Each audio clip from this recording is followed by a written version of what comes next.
Un premier grand jugement de Dieu était attendu sur la terre.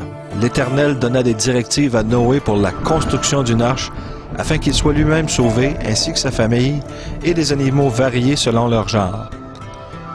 Il semble que la race humaine avait été corrompue par des anges déchus, les fils de Dieu, les Néphilim, nom dérivant du mot hébreu « néphal » qui signifie « tomber ». Ces derniers auraient pris de force des filles des hommes qui leur donnèrent des enfants de race hybride, une race de géants renommés tels que Goliath, ainsi que des peuplades entières de ces êtres bizarres, même après le grand déluge.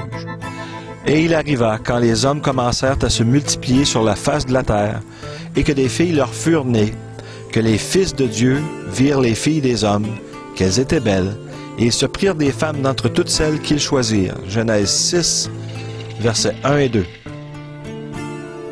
Les géants étaient sur la terre en ces jours-là, et aussi après que les fils de Dieu furent venus vers les filles des hommes, et qu'elles leur eurent donné des enfants.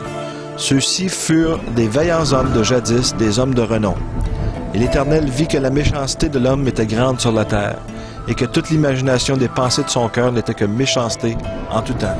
Genèse chapitre 6, versets 4-5. Dieu chercha donc à éliminer toute trace de ces anges déchus et de leurs rejetons géants du dessus de la planète. Cette génération d'humains avait été entièrement corrompue, sauf Noé et les siens. Noé marchait avec Dieu et s'était tenu loin des activités de ces êtres ignobles.